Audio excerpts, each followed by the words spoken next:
മദ്രസയിൽ എന്തേ പഠിപ്പിക്കലുള്ളൂ? നിസ്കരിക്കുന്നോനെ നിസ്കരിക്കാൻ പഠിപ്പിക്കും, ഓനെ പള്ളിക്ക് കൂട്ടിക്കൊണ്ടുപോയിട്ട് നിസ്കാരം കാണിച്ചു കൊടുക്കാൻ പറ്റും. എന്നാൽ വാപ്പനെയും ഇമ്മനെയും സ്നേഹിക്കേണ്ടത് കാണിച്ചു കൊടുക്കാൻ പറ്റാർക്കാന്നറിയോ? ആ വാപ്പന്റെയും ഇമ്മന്റെയും മക്കൾക്കാ. നിങ്ങളെ ഉമ്മനെയും വാപ്പനെയും നോക്കുന്നത് കാണിച്ചു കൊടുത്തിട്ട് ഓനോട് പറയണം, ഇങ്ങനെയാ മാതാപിതാക്കളെ സംരക്ഷിക്കേണ്ടത്. വാപ്പനെയും ഇമ്മനെയും നോക്കണമെന്നോന് മദ്രസയിൽ പഠിക്കാനേ പറ്റൂ. അവരെ കാലിന്റെ അടിയിൽ ആ സ്വർഗം നോന് പഠിക്കാനേ പറ്റൂ. അത് കാണിച്ചു കൊടുക്കേണ്ടത് പള്ളിയിൽ ഉസ്താദല്ല, അത് കാണിച്ചു കൊടുക്കേണ്ടത് ഖുതുബ പറയുന്ന മൊയ്ലിയാരല്ല. അത് ആ വീട്ടിലുള്ള വാപ്പയമ്മയും കാണിച്ചു കൊടുക്കണം. അവരെ വാപ്പനയമ്മനെയും നോക്കിയിട്ട് ആ സ്നേഹം കണ്ടിട്ട് എന്റെ മോന് തോന്നണം, പടച്ചോനെ ഇതുപോലെ എനിക്ക് എന്റെ വാപ്പനെയും നോക്കണം എന്ന്. അത് കാണിച്ചു കൊടുക്കാൻ പറ്റിയിട്ടില്ലെങ്കിലേ സ്വന്തം മക്കൾ തിരിഞ്ഞു നിൽക്കുന്ന ഒരു കാലം കൺമുൻപിൽ കാണിച്ചു തരുമല്ല, അന്ന് സങ്കടപ്പെടേണ്ടി വരും. അങ്ങനെ കുടുംബത്തെ നോക്കിയാൽ നമ്മളെ മക്കൾ നന്നാവാൻ തുടങ്ങും. നമ്മളൊരു നല്ല കുടുംബക്കാരനാവണേ, നമ്മളൊരു നല്ല ഭർത്താവായാൽ മതി. നല്ലൊരു ഭർത്താവായാൽ മതി, എങ്കിൽ നമ്മൾ നല്ലൊരു മനുഷ്യനായി മാറും. മഹാനായ പ്രവാചകൻ സല്ലല്ലാഹു അലൈഹി വസല്ലം ഓർമ്മപ്പെടുത്തിയില്ലേ, ആണുങ്ങളിൽ ഏറ്റവും നല്ലവനാരാ? കെട്ടിയ പെണ്ണിനോട് ഏറ്റവും മര്യാദക്ക് പെരുമാറുന്നവൻ.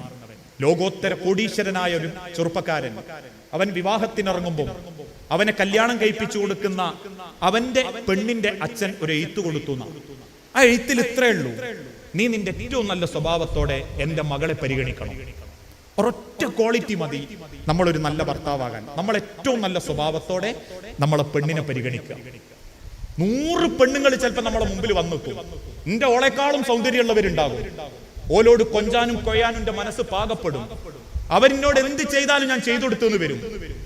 പക്ഷെ എന്റെ ഏറ്റവും നല്ല സ്വഭാവത്തോടെ ഞാൻ പെരുമാറേണ്ടത് എന്റെ വിശ്വാസത്തിൽ എന്റെ കൂടെ പോന്ന് ഒരു വാപ്പാന്റെ കൈപിടിച്ചണക്കത്തിലും പണക്കത്തിലും എന്റെ മോളങ്ങി കണ്ണു നിറയാതെ കൊണ്ടടക്കണേന്ന് പടച്ച റബ്ബിന്റെ സിംഹാസനത്തിനോട് ചേർത്ത് നിർത്തി പടച്ചോൻ ഏൽപ്പിച്ചെന്നൊരു ബന്ധം. ആ അവളുടെ കണ്ണിലുണ്ടാകുന്ന പൂത്തിരിക്ക് പടച്ചോന്റെ അടുത്ത് എനിക്ക് കൂലിണ്ടെന്നാ. അതിന്റെ കാമുകിന്റെ കണ്ണിൽ അല്ല എനിക്ക് തരൂല. അതിന്റെ അവിഹിത ബന്ധത്തിലുണ്ടായ പെണ്ണിന്റെ കണ്ണിലെ പൂത്തിരിക്ക് പടച്ചോൻ എനിക്ക് തരൂല. അതല്ല എനിക്ക് തരുന്നത് ഞാൻ മഹറെടുത്ത് കെട്ടിക്കൊണ്ടുവന്ന പെണ്ണിന്റെ മുഖത്തുള്ള ആ സന്തോഷത്തിനാണ്. അതുകൊണ്ട് ആണുങ്ങളിൽ ഏറ്റവും നല്ലോന്ന് പറഞ്ഞാൽ അവനവന്റെ വീട്ടിലെ കെട്ടിയ പെണ്ണുങ്ങളോട് ഏറ്റവും മര്യാദക്ക് പെരുമാറുന്നവനാന്ന് പറയുന്നത്. അല്ലെങ്കിലും അവരോടത് കാണിക്കാൻ നമ്മക്കാണ് അർഹത. അവർ പ്രതീക്ഷിക്കുന്നതും നമ്മളിൽ നിന്നാണ്. ഏതെങ്കിലും വേറൊരുത്തൻ അത് കാണിക്കുന്നുണ്ടോ, അവന്റെ ഉദ്ദേശം വേറെ ഉണ്ടാവും. ആ സാധുക്കൾ നമ്മളെ കൂടെ പോരാനും നമ്മളെ സ്വീകരിക്കാനുള്ള കാരണം പോലും. അതുകൊണ്ട് നമ്മളൊരു നല്ല വാപ്പയാവണമെങ്കിൽ പോലും നല്ലൊരു ഭർത്താവായാൽ മതി. എന്റെ മോൻ എന്റെ ജീവിതത്തിൽ നിന്ന് പഠിക്കാനുള്ള മാതൃകകളാണ് ഞാൻ അവനോട് കാണിച്ചു കൊടുക്കുന്ന ഏറ്റവും വലിയ ബാധ്യത. അതിന്റെ ജീവിതത്തിൽ എന്റെ മോന് കിട്ടുന്നില്ലെങ്കിൽ എന്റെ മോന്റെ ഏറ്റവും വലിയ ശത്രുവാണ് ഞാൻ.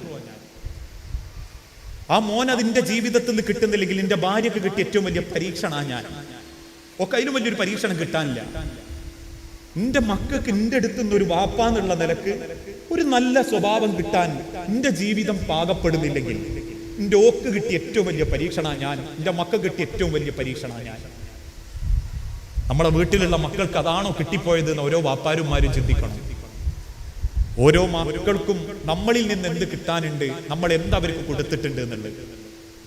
ഒരു നല്ല ഭാര്യ അവൻ, നല്ലൊരു ഭർത്താവ്. നിങ്ങൾ ആലോചിച്ച് നോക്കി, അള്ളാഹുവിന്റെ റസൂൽ സല്ലല്ലാഹു അലൈഹി വസല്ലമ എല്ലാറ്റിനും സമയം കണ്ടെത്തിയിട്ടുണ്ട്. എന്ത്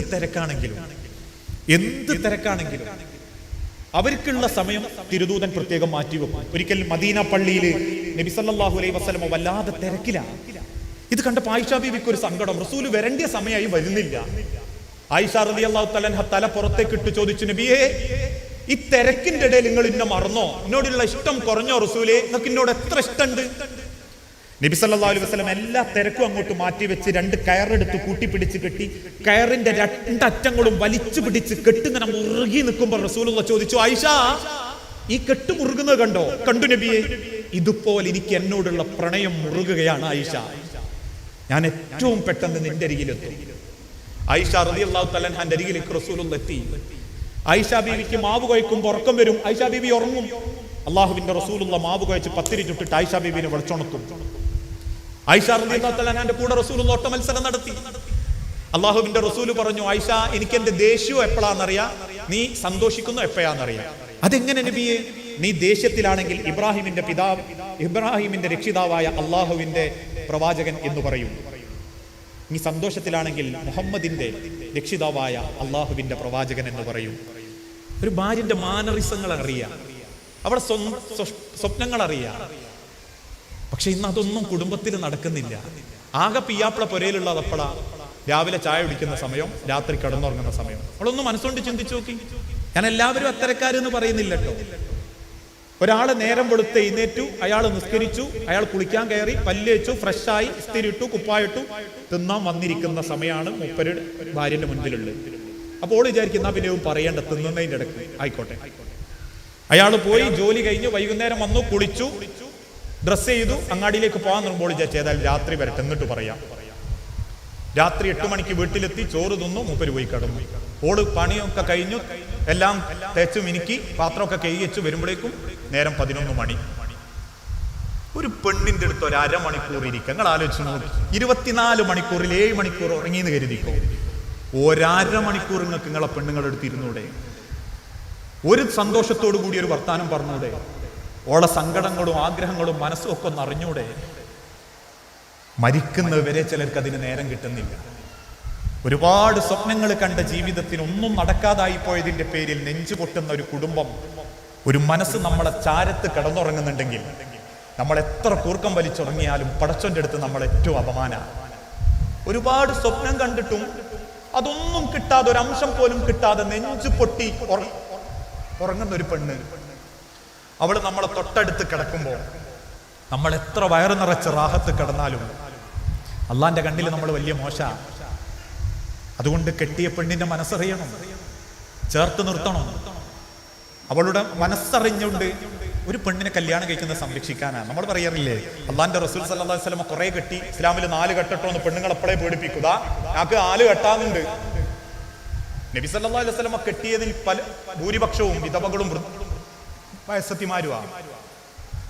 നബി കല്യാണം കഴിച്ചത് കെട്ടിക്കൊണ്ടുവന്നത് സംരക്ഷിക്കാനാണ്. അവർക്ക് മഹർ കൊടുത്ത് കൂട്ടിക്കൊണ്ടുവന്ന് മദീന പള്ളിന്റെ ചുറ്റും ചെറിയ കുടിലുകൾ ഉണ്ടാക്കി പൊന്നോല നോക്കി. ഭാര്യമാര് മരിച്ചു പോകുമ്പോൾ നബീന്റെ കൈ പിടിച്ചിട്ട് പറയുമ്പോൾ, പ്രവാചക, ഇനിയൊരു ജീവിതം ഉണ്ടെങ്കിൽ അത് നിങ്ങളുടെ മണവാട്ടിയാവണം, നിങ്ങളുടെ മണവാട്ടിയാവണം നബിയെ, അതാണ് സ്വപ്നം. റസൂലുള്ളാഹിന്റെ ഭാര്യമാര്, പത്നിമാര് പറഞ്ഞതാ. അത്രയും ഭാര്യമാര്, ഇനി ഒന്നേ ഉള്ളൂ, ഒന്നോളെ കൈ പിടിച്ച് ചോദിക്കേണ്ടി, ഇനിയൊരു ജീവിതം ഉണ്ടെങ്കിൽ നിങ്ങളെ പിയാപ്പിളായിട്ട് എന്നെ കിട്ടണമെന്ന് പറഞ്ഞാൽ നമ്മൾ കുഴപ്പമില്ല. അടുത്ത ജന്മത്തിൽ ഉങ്ങൾ തന്നെയാണ്, സ്വർഗത്തിൽ ഉങ്ങൾ തന്നെയാണെങ്കിൽ എന്ന് പറഞ്ഞ ഓളൊരു പുച്ചച്ചിരി നമ്മളെ മുഖത്ത് നോക്കി ചിരിച്ചാല് അതോടുകൂടി നമ്മളെ കാര്യത്തിൽ ഒരു തീരുമാനമാവും. ചിലപ്പോൾ നാട്ടിൽ നല്ല പേരും പെരുമയും ഉണ്ടാവും കേട്ടോ. അങ്ങനെയപ്പോ നാട്ടിൽ നല്ല വിലയാ, കോടികളെ വില അളിയാക്കിയായി കൊണ്ടെടുക്കാൻ, കാരണവരായിട്ട് കൊണ്ടെടുക്കാൻ, അമോശനായിട്ട് കൊണ്ടെടുക്കാൻ. കുടുംബക്കാരുടെ ഇടയിലൊക്കെ പറയും ആള് ഭയങ്കര ഉഷാറാക്കും. ഒരേ പെണ്ണുങ്ങൾ പറയും നിങ്ങൾക്ക് അറിഞ്ഞൂടായിട്ട് ആ സ്വഭാവത്തിന്റെ മുതല്. അപ്പൊ ഒരാണ് എന്നുള്ളതിന്റെ പരിഗണന ഈ മീശയും താടിയൊന്നുമല്ല. ഒരാണിന്റെ ഇസ്സത്ത് പൊരയിലിരിക്കുന്ന പെണ്ണിന്റെ മുഖത്താണ്. ആ മുഖം സന്തോഷിക്കുന്നുണ്ടെങ്കിൽ, ആ മുഖം സമാധാനപ്പെടുന്നുണ്ടെങ്കിൽ അതാണിന്റെ പവർ.